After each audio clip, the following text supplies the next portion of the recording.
It was just another ordinary afternoon in Washington, D.C., when President Donald Trump encountered something truly unexpected. A plain, brown-wrapped package had arrived at the White House, unremarkable in appearance, except for one striking detail: a handwritten message in bold red marker across the front that simply read, "Help us." There was no sender listed, no identifying marks beyond the urgent plea. The Secret Service naturally handled the package with extreme caution. After thoroughly scanning and confirming it wasn't physically dangerous, the mysterious box was cleared. Still intrigued and slightly wary, Trump decided to bring the package into the Oval Office himself. He set the box down with care on the iconic Resolute desk and stood silently for a moment, staring at those haunting words. Members of his staff watched nervously from across the room. "Mr. President, would you like us to open it for you?" one of the aides asked, unsure of what the box might contain. Trump shook his head and answered quietly, "No. I'll open it myself." With steady but cautious hands, he began to unwrap the parcel. A tense hush fell over the room. No one knew what they were about to witness. It could have been hate mail, some kind of activist message, or even a tasteless prank. Yet something in Trump's gut told him this wasn't an act of protest. It felt different. It felt like a plea. As the final layers of paper came away, an old wooden box came into view.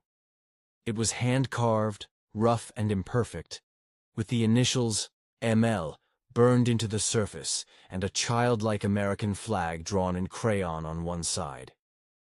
Trump slowly opened the lid. Inside were neatly stacked letters, tied together with twine, and resting at the top of the pile was a single photograph.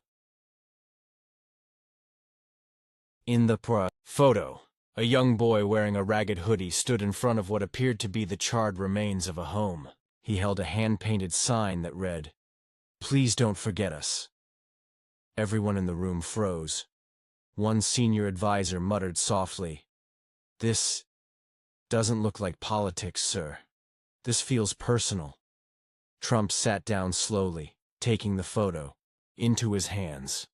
The boy's eyes stared back at him, frightened, weary, yet somehow still hopeful. Trump carefully untied the bundle of letters and pulled the first one from the stack. It was written in the unmistakable handwriting of a child.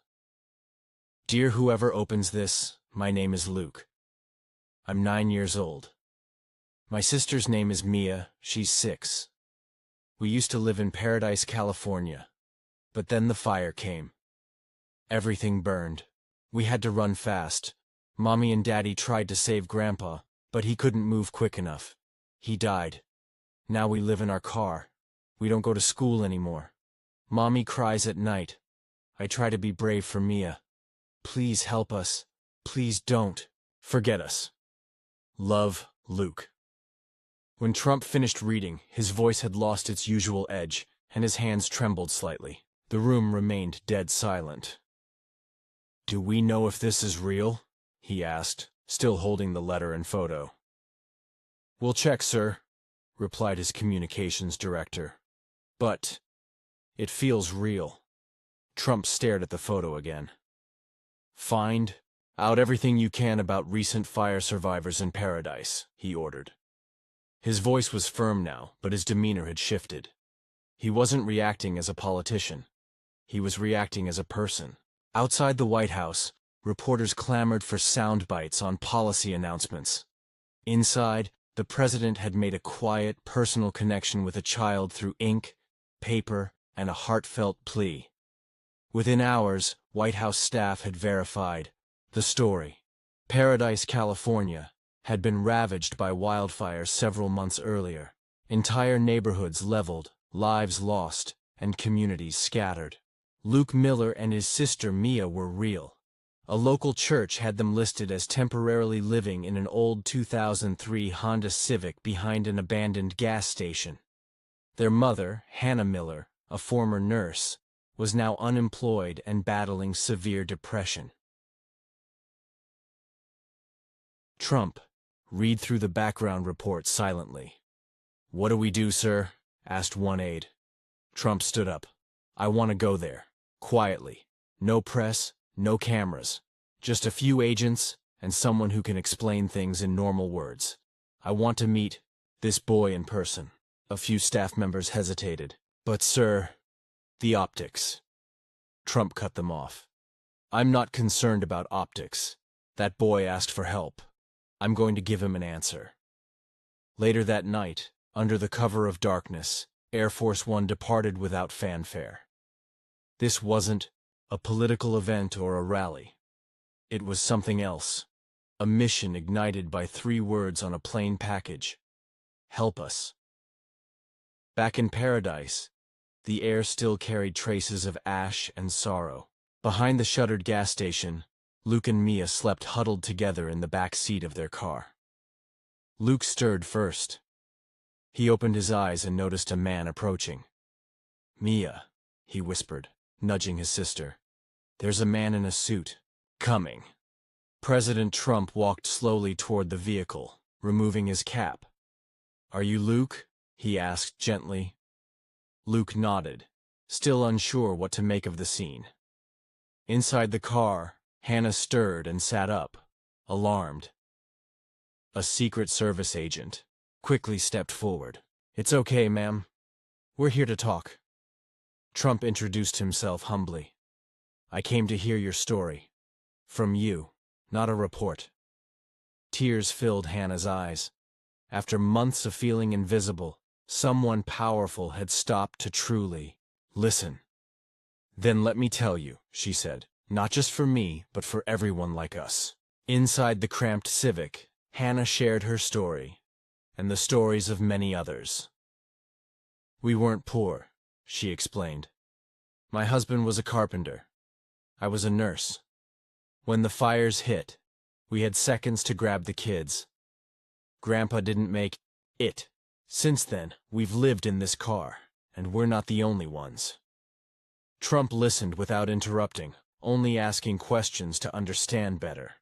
Mia clutched a half-melted stuffed rabbit. "That was the only toy we saved," Luke whispered. Hannah continued. "I reached out to agencies, wrote letters, went to shelters. But we're just one family. Others couldn't even ask for help. That's why Luke packed that box. He called it a hope box. He said, maybe if someone important saw it." Trump turned to Luke. "You gathered all the letters?" Luke nodded. "People from church, others living in tents. They gave them to me because I still believe in good people." Trump was visibly moved. These weren't abstract policy issues. They were lives, and a 9-year-old had become their voice. "I want to read every letter," Trump said, rising. "Then, I want to make sure no more get written out of desperation." Back in D.C., he convened a small group. No cameras, no PR spin.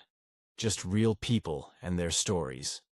He laid the box of letters in the Situation Room, not for security briefings, but for national healing. Each letter told a different, painful truth. Loss, trauma, poverty, forgotten promises. One came from a war veteran with PTSD and no health care. Another from a teacher living in a tent. "This isn't just about fire recovery," Trump told them. "This is about Americans we've left behind." "If you really want to help, sir," an aide said, "we need more than empathy. We need action." "Then we take action," Trump responded. "We'll call it the Hope Initiative. Housing, employment, mental health care, and fast-track aid for displaced families, starting in paradise." "But sir, Congress," someone began. Trump cut in. "We don't need permission to be decent. I'll fund the first phase with my own salary, and I challenge every billionaire in America to match me." And just like that, a ripple began. He reached out directly to leaders in business and entertainment. "Match me, not in money, in purpose." Elon Musk offered solar panels. Oprah funded education programs. Dwayne Johnson donated mobile therapy clinics. Trailers, tiny homes, and shelters began popping up in paradise, each one safe and warm. Luke and Mia were among the first to move in. "We have a sink," Luke shouted, running inside.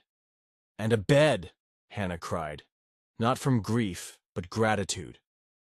At a press conference, when asked why he was doing all this, Trump paused.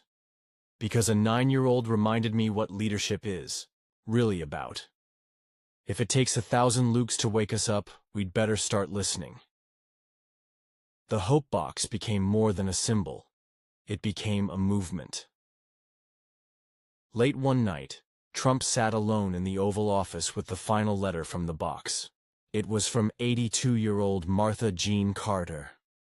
"Dear reader, I don't expect help. I've lived a long life.